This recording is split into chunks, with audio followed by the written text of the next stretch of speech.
የመከራው ቀን ጋሻ ያገር ኩራት ባዷ ሰማይ ላይ የበራችው ነው። ህይወት ተፈራን እኔ ምን ብዬ እንደማስተዋውቅም አላቅም። ምንም ነገር መናገር ማትፈልግ የልፋት የድካም ሰው ብቻ ነች።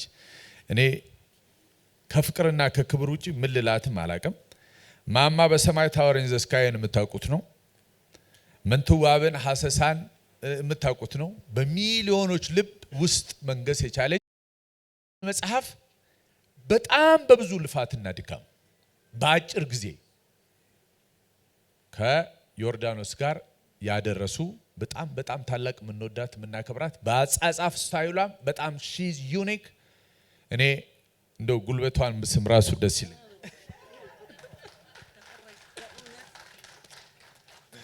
እንደው የልፋት ሰው በእውነት ቅድም እንዳልኳችሁ ምን አለበት ቢሰው ጉልበት ይሄ ባህላችን ነውና ስለ እውነቷን ነው ታለምም ደግፋ በጣም እንደው ማርያምን በቃ ምን አይነት ማስተርፒስ እንደሆነ አትጠይቁ። በደንብ ይዩት፣ በደንብ አንብቡት። ገና በተለያዩ ዩኒቨርሲቲዎች አገር ውስጥም ከኢትዮጵያም ውጪ በብዙ ምሁራን በብዙ ነገር ገና ዲስከስ የሚደረግበት እንዲህ በቀላሉ ምንተው መጽሐፍ አይደለም። ስለዚህ ያ በጊዜው ይሆናል። የዛሬውን ሀብለን እዚህ ጀምረናል። አሁን ህይወትዬን እሷን እድል ልስጥና እሷ የምትለንን እንሰማለን።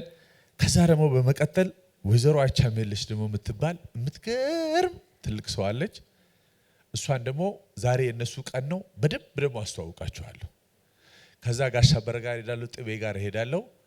ይሄንን አድርገን ከዛ በኋላ እንዲህ ያለ ነው ፕሮግራማችን። አይዟችሁ ልንሄድ ነው። በጣም መጨረሻ ላይ ደግሞ ለቀሩ ጥቂት ሰዎች ሰርፕራይዝ አለን። ህይወትዬ say something ብለሻል በመጽሐፉ ላይ ግን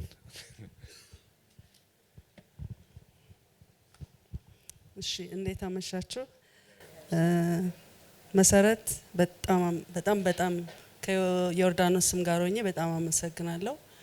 አንተንም እንግዲህ ለሰጠህን ክብር በጣም አመሰግናለሁ። እኔ ብዙ የምናገረው ነገር የለኝም። ስለ ትርጉሙ ጉዞ ነው የምናገረው ባጭሩ እና እንዴት ነበር የሚለው ነው። መጀመሪያ መጽሐፉን መሰረት ልሻለሁ እንግዲህ በዶክተር ምናምን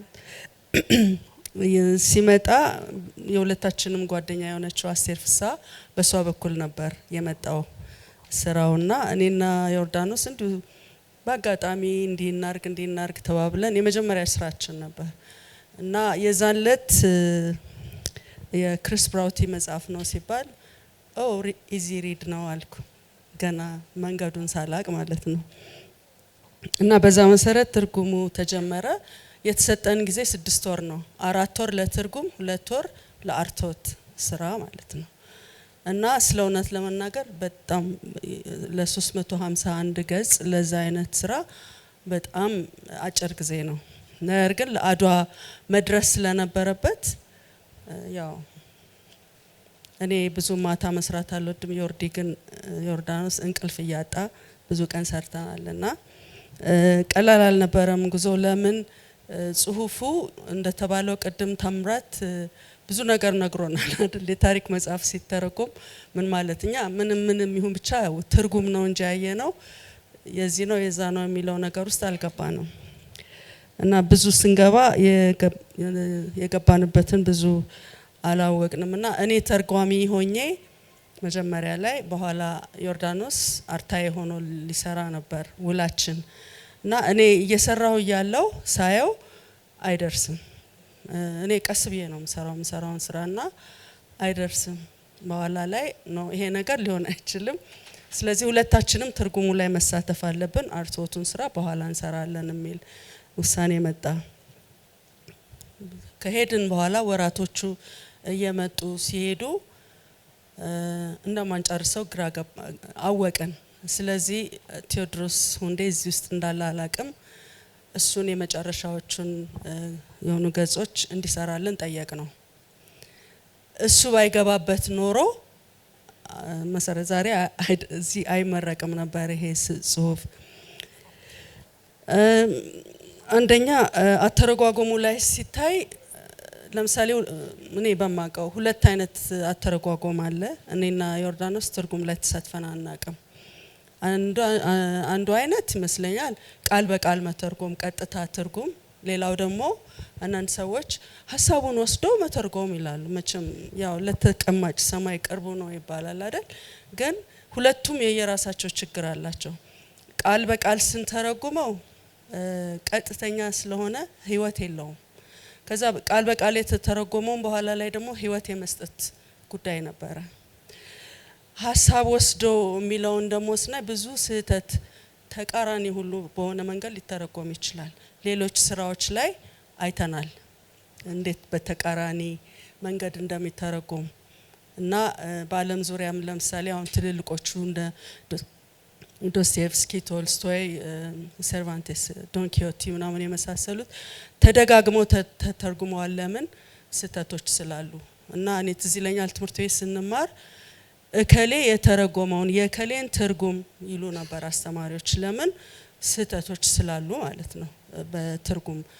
እና ለምሳሌ እኔ አሁን በጣም ከምወዳቸው ጸሐፊዎች አንዱ የኖርዌጂያን ጸሐፊ ክኑት ሃምሰን የሚባለው ሃንገር የሚባለውን መጽሐፍ እሱ ሁለተኛ ሲተረጉም ከኋላ ጽፎ ነበረ የኖርዌጂያኑን ቃል፣ የበፊቱ ሰው የተረጎመውን ቃል እና እሱ ደግሞ የሱን አተረጓጎም የሰማይና የመሬት ያህል ነው። አንዳንዱ ያስቃልም እንደውም። ስለዚህ ትርጉም እንግዲህ ምን ያህል ከባድ ስራ እንደሚጠይቅ እንደውም እኛ ባህል ውስጥ ሀገሪቱ ውስጥ አለን በሚል ነው። ዮርዳኖስ ደግሞ ለስራው አንቺ ትቀርቢያለሽ በሚል ገና ለገና ተድባብን ልቦለድ ስለጻፍኩ ማለት ነው። እና እንደዛ አይነት እንትኖች ነበሩና የእውነት ለመናገር በጣም ከባድ ጊዜ ነበር። ዮርዳኖስ ቀንበሩን በጸጥታ ተሸክሞ የሚሰራ ልጅ ነው። እኔ እነጫነጫለሁ አንዳንዴ እቺ ሴትዮ እላለሁ እየተናደድኩ። ማለት መሰረት አንቺን አይደለም ክሪስ ፕራውቲን አንቺ ነሽ ኢዚ ሪድ ብለሽ አንድ ቀን እንድረሳው አርጎኛ ያቀም በዚህ በኩልና እንዲህ ምልበት ምክንያት ምንድነው? እኔ የክሪስ ፕራውቲን የግል ታሪክ አላቅም፣ በመጽሐፉ ብቻ ነው እንትን ማረገውና ከዛ ተነስቼ ቅድም ታምራት ጠቀስ አርጎታል። የለመድነው ወይም እኔ በሃምብል እንትን ሪዲንግ የለመድኩት አካዳሚክ ራይቲንግ አለ እዛ ውስጥ አልገባ አለኝ። የታሪክ አጻጻፍ ውስጥ አይገባም እና እሱን አልከተል ስላለኝ ብዙ ጊዜ ግራ አጋባለሁ። እቺ ሴትዮ ምለውም ለዛ ነውና ያው እየተነጫነጭን ቢሆን ጨርሰናልና ደስ ይለኛል ስለሰራ ነው። ግን ደግሞ ክሪስ ፕራውቲንም መሰረትንም ፌል እንዳላደረግን ተስፋ አደርጋለሁ። ማለት ይሄ ሁሉ ድካም ያንቺም ድካም ኖሮበት ጥሩ ትርጉም ሳይሆን ቢቀር እኛም ሁሉ ጊዜ እኔ በተለይ ብዙ ጊዜ ስማችን እኮ አለ እዚህ ላይ አትስቴክ ነው ስማችን ማለት ከወደቀን ወደቀን፣ ግን አንቺንም አብረን ይዘን ከጣለን በጣም ትልቅ ችግር ነው የሚሆነውና እዛ ላይ ብዙ ጊዜ እንወያይ ነበረ። ወደ ምስጋና ሊሂድና መሰረትን በጣም አመስገን እፈልጋለሁ። ለምን በዛ ትርጉም እንድንማርም እድል ስለሰጠችን ሳይሆን አንድም ቀን በ6 ወራት ውስጥ ጠይቃን አታውቅም። አንድም ቀን አንድ ቀን ብቻ ዮርዳኖስ ስልክ ላይ እግዚአብሔር ይርዳችሁ ነው ምናምን ብላ ከናንተ ጋር ይሁን ነው ምናምን ብላ መልእክት ትታለች። አንዳንድ ጊዜ አሁን ስራ ስንሰራ በስራ ይሰጡንና በሳምንቱ እንዴት ሆነ ብለው ይጠይቁናል። እና ያ ከመጽሐፉ ትርጉም ካለን ተጽዕኖ ፕሬሸር ምናምን ስትሬስ ምናምን የምንላቸው ውጪ መሰረት ደግሞ ብትጨቃጨቀንና ተጽዕኖ ብታሳድርብን ኖሮ እኔ እንጃ እንዴት እንደምንጨርሰው አላቅም። ስለዚህ በእውነት ጥሩ አሰሪ ነሽ ልበል ወይ አስተርጓሚ በጣም በጣም ትልቅ ምስጋና አለኝ። ምክንያቱም ቀላል አይደለም። ይሄ የሚያሳየው ምንድነው? እኛ ላይ የጣለችውን እምነት ነው። በቃ 100% አምናናለች። እስከ እንትኗ ጨርሰን እስክናስረክብ ድረስ ምንም ነገር አልነበረም እና ይሄንን እምነትሽን እንደማናፋልስብሽ ተስፋ በእውነት አደርጋለሁ። መሰረት አመሰግናለሁ። አዎ ግን ሲሰሩትና ሲይዙት እንትኑ አንድ አይደለም እና በጣም እናመሰግናለን በእውነት ብዙ ጊዜ እናነሳሻለን መሰረት ትግደለን እንላለን ከሌላ ጋር ያወዳደርን ሌላ በዚህ ጉዞ ውስጥ ያገዙን ብዙ ሰዎች አሉ ማለትም ለምሳሌ ቴዎድሮስ አጥላው የአገር ዲክሽነሪዎች በሶፍት ኮፒ ያመጣ ሰጥቶን እኛም አሳተመናቸው ድጓ የሚያካክሉ እንትኖች አሉ ብዙ ጊዜ ዮርዳኖስ ነው የሚጠቀምባቸው እኔ ብዙም አይገቡኝም እንትኖቹና እኔ ቀለል ያሉትን ነዘርጋውን ምናምን ነው የምጠቀመው ግን እንዲህ ነው ብዙ መጽሐፎችም አዘጋጅተን ነበር ልናነብ ማለት ነው ተጨማሪ ዕውቀት እንዲሰጡን ግን ጊዜም አልነበረንም ያንን ለማድረግ ቅድም ያነሳው ቴዎድሮስ እንዴንም ስለ እንትን ስላረገልን ስለ ማለት በሰዓቱ ደርሶ ሰርቶ ስላመጣልን በጣም ትልቅ ምስጋና አለኝ ከዛ ውጪ ቴዎድሮስ ማለት በጣም ጎበዝ ተርጓሚ ነው በእውነት በጣም ጎበዝ ልጅ ነው ጎበዝ ወጣት ልጅ ነውና ወደፊት ብዙ በዛ ሙያ ላይ ብዙ ተስፋ እንደሚኖረው ይገባኛል ከእንትኖቹ ሌላ ለምሳሌ አሁን ትርጉሙን ቀደም ላነሳው የፈለኩት አሁን አብዛኛውን እኛ ብንተረጉምም የቴዎድሮስም አለ የሶስት ሰው አጻጻፍ የሶስት ሰው የቃላት ምርጫ ምናምን አለ እሱን ሁሉ ወጥ ማድረግ ደግሞ ራሱን የቻለ እንትን ነው ቀደም ያላነሳሁት እሱም ጉዳይ አለ ሌላ ፕሮፌሰር ሽፈራው ነው አንዳንድ ቃላቶች ለምሳሌ እሷ ኤምፕረስ ስትላቸው ክሪስ ፕራውቲ እኛ ንግስት ነው እነዚህ ነገሮች የማጥራት ስራዎች ብዙ ጊዜ እየደወልኩ እንዴት ነው ሽፈራው ቴጌ ነው ምንለው ወይንስ ንግስት ነው ምንለው እነዚህ እንዲህ አይነት እንትኖች በጣም ረድቶናል በጣም እናመሰግናለን ለዚህ ሌላ ቢሮአችን በጣም ትንሽ ምድረበዳ አይነት ነገር ነበረች በዛ ትንሽ ቢሮ ለማስመሰል መስሪያ ቦታ ለማስመሰል የረዱን ሰዎች አሉ ሼልፍ በመስጠት ቅድም አገኘዋቸው እንዳውም ልጆች አንድ ወንበር ነበረው ወንበር ገዝተው ትንንሽ ዱካዎች ያመጡልን ስዕል የሰጠችን ልጅ አለች ራሷ ሰርታ እና ቢሮአችንን እንደዛ ደማቅ አድርገውልናል እንዳለ ጌታ ማህሌት እና ዮሐንስና ጓደኞቹ እነሱ ናቸው ቢሮአችን አሁን የተሻለ መልክ አለው ብዬ አስባለሁ ሌላ ዮርዳኖስ ሁለት መጽሐፍ ጽፏል መንገደኛና እላፊ እና ዮርዳኖስ በጣም ጎበዝ ልጅ ነው ብዙ ጊዜ እንዲ ላይምላይት ላይ ማናያቸው ሰዎች ከበስተኋላ ሆነው ስራ በጸጥታ የሚሰሩ በሎ ፕሮፋይል የሚሰሩ ሰዎች አሉ እና እኔ ከዮርዳኖስ ጋር በመስራቴ በጣም ተባርኬያለሁ እንድታውቁልኝ ደግሞ ፈልገው ዮርዳኖስ ማለት በጣም ጎበዝ ልጅ ነው አንተ ሁሉ ጊዜ እንትነህ ወደፊት ነው ለዋለሁ ማንነቱ የሚወጣው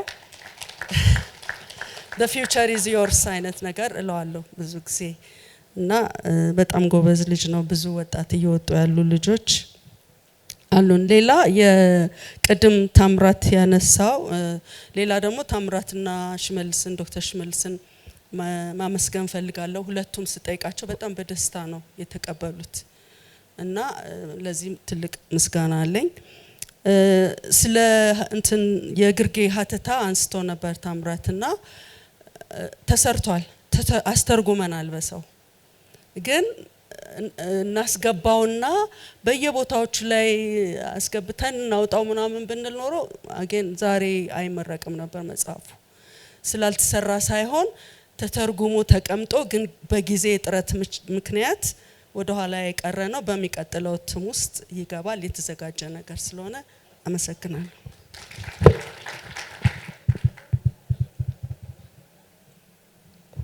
ህይወት ተፈራ እሷ እንደውም ስለ አንቺ እንደው ምን ተብሎ ነው የሚጻፈው ስላት የትርፍ ሰዓት ጸሐፊ ብቻ ብለኝ አስባችሁታል አሁን እንደዚህ ብሎ እሷን አሁን መደምደም እና ትህትናዋ በጣም ነው የሚገርመው በጣም ኖሬልን እንወድሻለን እናከብርሻለን እግዚአብሔር ይስጥልን አንዴ ደግማችሁ አመስግኑልኝ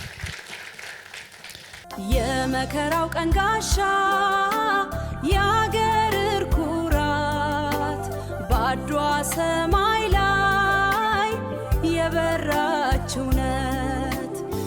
ብርሃን ዘኢትዮጵያ ዶክተር ወዳጄነህ ማለት በለስላሳ ቃላት ህመምን የሚፈውስ ከልብ ላይ ጨለማን የሚገፍ የብርሃን ሰው ነው። የሱ ድምጽ ለታወከች ልብ መድኃኒት፣ ለደከመ መንፈስ ደግሞ ኃይል የሚሰጥ የጥበብ ምንጭ ነው። እሱ መድረክ ላይ ሲቆም ቃላቶቹ እንደ ቅባት በታዳሚ ልብ ላይ የፈሰሱ ተስፋን እና ደስታን የመዝራት ልዩ ተሰጥኦ አለው። ዶክተር ወዳጄነህ ማለት የቃላት ጠቢብና የነፍስ ሐኪም የስነ ልቦና ትልቅ ባለሙያ የምንወደው የምናከብረው ሰውና አክብሮ ስለመጣ እንደው በዚች በአጭር ጊዜ የሚገለጽ አይደለም። ከልብ እንድታመሰግኑልኝ እንደው አደራ ማለት ፈልጋለሁ። አሁን ወደ እሱ ወስዳችኋለሁ። ዶክተር እግዚአብሔር ይስጥልን፣ አክብረን ስለመጣ እድሜ ይስጥልን። እሺ እንዴት ዋላችሁ? እንደደከማችሁ በጣም አውቃለሁ። እኔ ሳይ ዶክተር ንጉሴን አይጨምርም፣ ግን የሚረዝመው ንግግሩ ከተናጋሪዎቹ አልመሰለኝም። ማይኩ ነው እሱ ነው የሚያስረዝመውና አንዴ እንጸልይበትና በቃ አስለቀቀን እናገራለሁ። እዚህ ጋር እኔ ስቆም እዛ ጋር ጋዜጠኛ ጥበቡ በለጠን ሳየው በእውነት በጣም ነው የከበደኝ። ቢፈቀድ በእኔ ቦታ መጥቶ እሱ እዚህ ጋር ቢቀመጥ በጣም ደስ ይለኛል። ደሱ አልሰማም። በእኔ ስልጣን እባክህናልኝ ጥበቡ በለጠ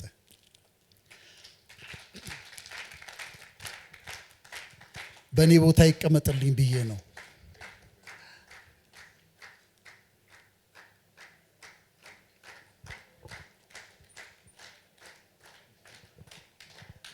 ዋናው ሰው እሱ ነው። ጋሼም አለ እዚህ፣ ግን ጥቤ ለእኔም እንዲረዳኝ ነው። ጋዜጠኛ ጥበቡ በለጠ እቴጌን አንቺ ነው የምትለው እርሶ ነው የምትለው? ጣይቱን ሬዲዮ ላይ ሰምቻለሁ። አንቺ ነው የምትለው? አንተ በምትልበት ነው እርሶ እያልክ ነው የምትለው? እሺ። ስለዚህ በጣም ባጭሩ እናገራለሁ። ሰዓት መያዝ ትችላላችሁ። ከ5 ደቂቃ ካለፍኩኝ ማይኩ ነው ማለት ነው።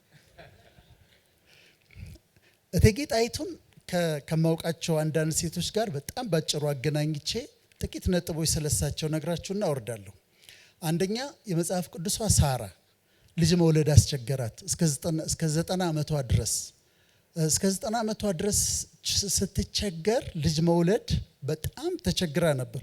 ዶክተር በጣም እንኳን ደስ ያለሽ ማለት ፈልጋለሁ። ይቅርታ አንቺን ሳላከብር። ተርጓሚዎቹንም እንደዚሁ አንድ ያመስግኑልኝ። እና የመጽሐፍ ቅዱሷ ሳራ ልጅ መውለድ አስቸገራት።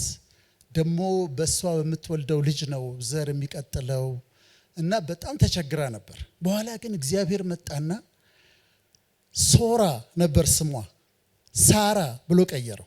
ሳራ ማለት የብዙዎች እናት ማለት ነው። ለምን አመጣዋት?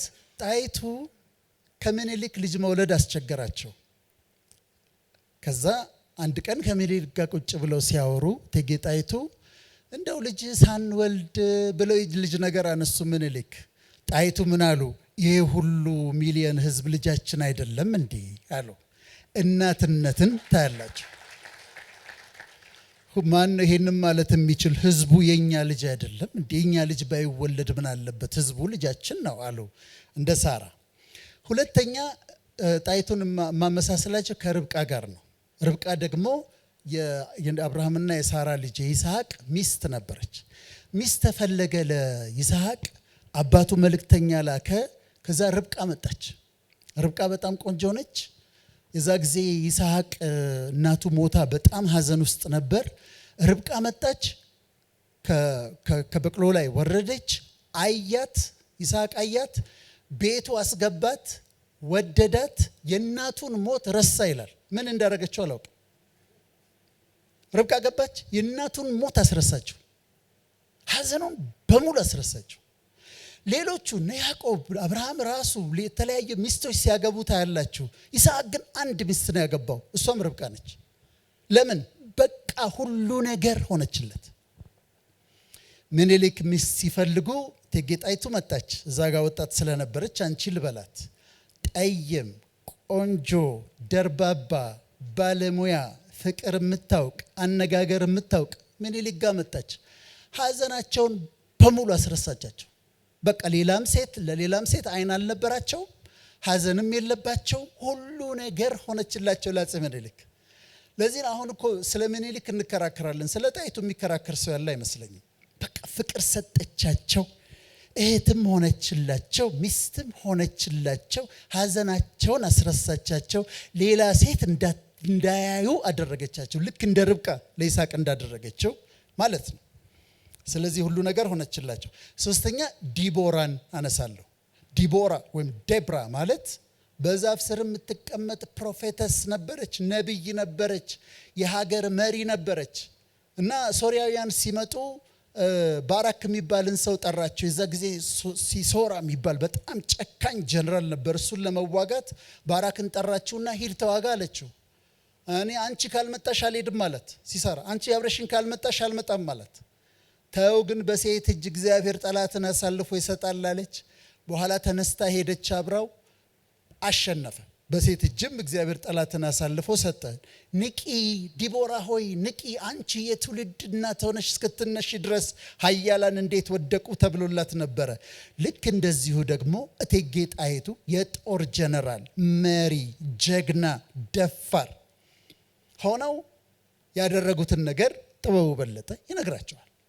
አጨብጭቡላቸው እስቲ። ከዛ ማነሳት እቴጌ ጣይቱን ከመግደላዊት ማርያም ጋር ነው። መግደላዊት ማርያም ጌታ ሲንከራተት አብራ ተንከራታ እስከ መስቀሉ ድረስ ሄዳ፣ ከተነሳ በኋላ ደግሞ መቃብሩ ጋር አካሉ ሲቀባ ሄዳ ስትቀባ፣ መቃብሩ ላይ ሄዳ ስታለቅስ፣ ጌታም ሲነሳ መጀመሪያ ራሱን የገለጠው ለመግደላዊት ማርያም ነበረ። እቴጌ ጣይቱ ምኒልክን አልከዱም። እስከ የት ድረስ? እስከ መጨረሻ ድረስ፣ እስከ ሞት ድረስ፣ እስከ በሽታ ድረስ ታማኝ፣ በጣም ታማኝ የሆኑ ሴት ነበሩ። ታማኝነትን ታያላችሁ። አሁንም አጨብጭቡላቸው። ልጨርስ ነው። የሰማሪያዋ ሴት ደግሞ ካቶሊኮች ፎኒቲ ይሏታል። ሰማሪያ ጌታ በሰማሪያ ማለፍ ግድ ሆነበት እና አገኛት። ባልሽን ጠርተሽ ነው ያላት። እኔ ባል የለኝም አለችው። አዎ ልክ ነሽ፣ 5 ባሎች ነበሩሽ፣ አሁንም ካንቺ ጋር ያለው ባልሽ አይደለም ማለት። አንተ ነብይ እንደሆንኩ ያለው አለችው። ምንድነው ስታረግ የነበረው? የሰማሪያዋ ሴት ፎኒቲ ስትገነባ ሲፈርስባት፣ ስትገነባ ሲፈርስባት፣ ስትገነባ ሲፈርስባት ነበረ። እሱ ከመጣ በኋላ ግን ጸናናት። እቴጌ ጣይቱ ባላገባች፣ ወጣቷ ፈረሰባት፣ እንደገና ገባች ፈረሰባት፣ እንደገና ገባች ፈረሰባት። ምኒልክ 4ኛ ባሏ ናቸው ተጽፎ እንደምናነበው። እቴጌ ጣይቱ ቢኖሩ ለአንዳንዶቻችን እንዴት ጥሩ ነበር መሰላችሁ። ምክንያቱም በማግባትና መፍታት ስንተች ተው እኛም አልፈንበታል ዝም በሉ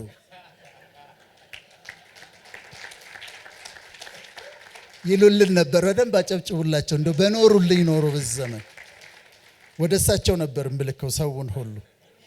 ስለዚህ በጽናት ቆሞላቸዋል ማለት ነው። ትዳራቸው ጸና። ሞክረው 6ኛው ቬሮኒካ። አንድ ሰው ነው የቀረኝ። ቬሮኒካ ጌታ በያቺ ቪያ ዶሎሮሳ ኢየሩሳሌም አይታችኋል። ጌታ እየወደቀ እየተነሳ የሄደበት እሷ ጋር አደናቅፎት ሲወድቅ ላቡንና ፊቱን የሚጠርግበትን ጨርቅ ይዛ ፊቱን የጠረገች ሴት ነች። እና መልኩ ደግሞ የቬሮኒካ ጨርቅ ላይ ቬሉ ላይ ተቀርጿል ይባላል፣ ተስሏል ይባላል። ሰዓሊው አለ እዚህ ጋር ፕሮፌሰር። እና ቬሮኒካ ኮምፓሽኔት ነች። ለጌታ ራራችለት፣ ፊቱን ጠረገችው፣ ደሙን ጠረገችለት። እቴጌ ጀግና ስትሆን ጀግና ነች፣ ሩህሩህ ስትሆን ደግሞ እናት ነች፣ የምትራራ ነች፣ ኮምፓሽኔት ነች። አሁንም አንድ ያጨብጭቡላት። ማወዳደሩ ተገቢ ባይሆንም እመቤታችን ቅድስት ድንግል ማርያምን ደግሞ ላንሳ። እሷ ምን አለች መሰላችሁ? ትውልድ ሁሉ ብጽዕት ይለኛል አለች። the generations to come እኔን blessed ይለኛል ብላ ትንቢት ተናገረች። እውነትም እስካሁን ድረስ ይሄው የመጣነው ትውልዶች ሁሉ የተባረክሽ ነሽ እንላታለን። እቴጌ ጣይቱም እንደዛው ነው። ይሄው ቆሜ እኮ እያወራው ነው ከስንት ዓመት በኋላ። ይሄ ሁሉ ምሁር እኮ የተደረደረው ስለ እቴጌ ጣይቱ ሊናገር ነው። ከቅድስት ማርያም ጋር ማወዳደሩ ተገቢ ባይሆንም ማለት እሷ በጣም የላቀች ስለሆነች ግን ይሄው ትውልድ እየተናገረላት ነው ያለ እንከን። ግን እኮ እሷ እንዲሳር ግን እኮ እሷ ሳትባል እየተናገረላት ነው። አምባሳደር ታደለች እዚህ ያለች አንድ ሰላም በሏት በጭብጨባ። ስለዚህ ስለ እቴጌ ጣይቱ ለመናገር እኔ ብቃት የለኝም። እንድናገር ግን ስለተሰጠኝ እድል አመሰግናለሁ። ተርጓሚዎቹን ሳመሰግን አንድ ስም አየሁኝ። ምን ይላል መሰላችሁ? ህይወት ተፈራ የሚል ስም አየሁ። ህይወት ተፈራ ደሱ ህይወት ተፈራ የአባቷ ስም መሰለ። ህይወት ተፈራ ምንዳ ነው። የኔ ደግሞ ወዳጄነ መሐረነ ምንዳ ነው። አያታችን አንድ ነው። ያጎቴ ልጅ ነች ህይወት ተፈራ። ያጎቴ ልጅ ነች። አሁን የታላቋ ነኝ ሳይኮሎጂካሊ። ስለዚህ ጸባይ ካስቸገረቻችሁ ደውሉልኝ፣ ስልኬን ከደሱ ወሰዱ። ስለተሰጠኝ እድል አመሰግናለሁ። እሺ እባካችሁ ዶክተር ወዳጄነ መሐረንን እንደው ሙሉ ቀን ሲያወራ ቢውል ደስ የሚለን ሰው አመስግኑልኝ እባካችሁን። እግዚአብሔር ያክብርልኝ። የመከራው ቀን ጋሻ የአገር ኩራት ባድዋ ሰማይ ላይ የበራችው ነው። የኢትዮጵያ ጥንታዊ ጀግኖች አርበኞች ማህበር ፕሬዝዳንት አሁን የምናከብረው 130ኛ ዓመት ጋር ሲያያዝ የታላቁ አርበኛ ትንሽ የአባት ቡራኬም ስለሚያስፈልግ አውቄ ነው ምንም እንደሚናገር ጋሸን አልነገርኩትም። ሰርፕራይዝ ፎር ዩም ለሁላችንም ለኔም ጭምር ሳይሆን አይቀርም። አገር ወዳድ የራስ መስፍን ስለሺ የታላቁ አርበኛ በጣም በብዙ ዓመታት አሜሪካ ኖሮ የመጣ በጣም ቢዘረዘር አያልቅም። ዛሬ የሴቶቹን ነው በዛ ያረገ ምን ተርከው ልጅ ዳንኤል ጆቴ መስፍን ወደ ክብር ወደዚህ መተው ትንሽ አጭር ንግግር እንዲያደርግልኝ በአክብሮት ተጋብዛል። እጅ እየነሳ ነው ሁሉንም ሰው ዘር ይስጥል።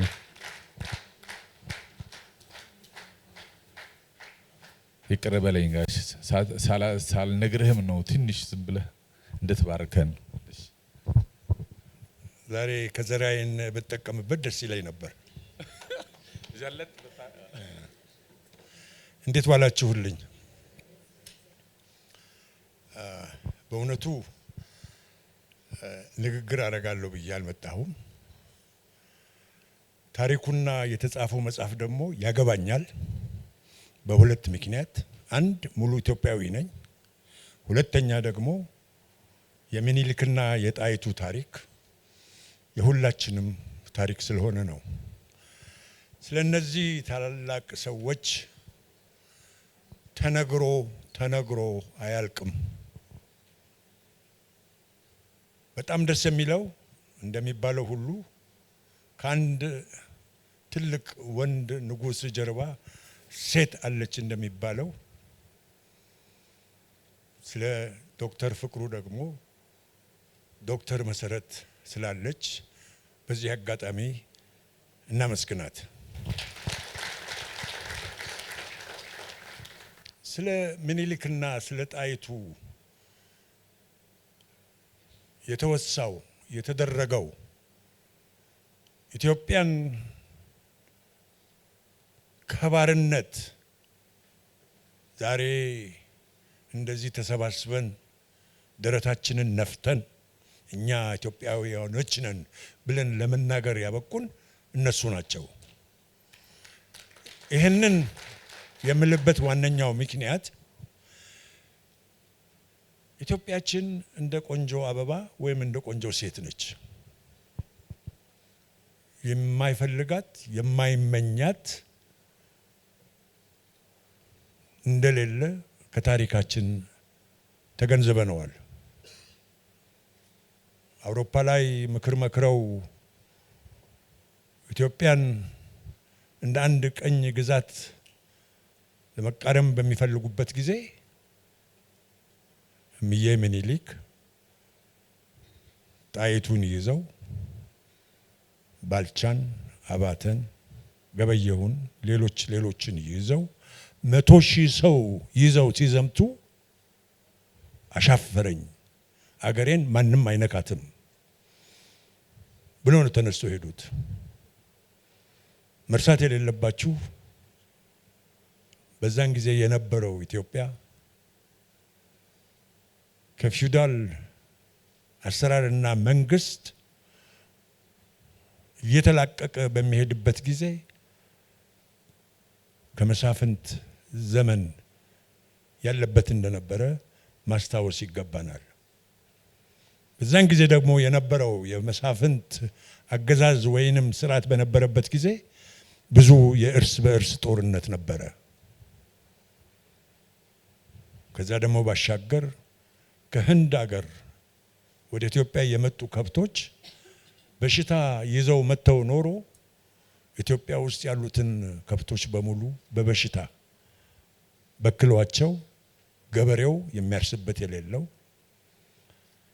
ህዝቡ የሚበላው ስጋም ሆነ ለልጆቹ የሚያቀርበው እርጎም ሆነ ወተት በሌለበት ጊዜ አገሪቷ በረሃብ በተጨናነቀችበት ጊዜ ነው። ይሄ ለመሆኑ ፈረንጆች በቅድሚያ የሚያውቁት ስለነበረ ኢትዮጵያ አሁን እርስ በርሷ እየተዋጋች ነው። በሽታ ገብቶባታል።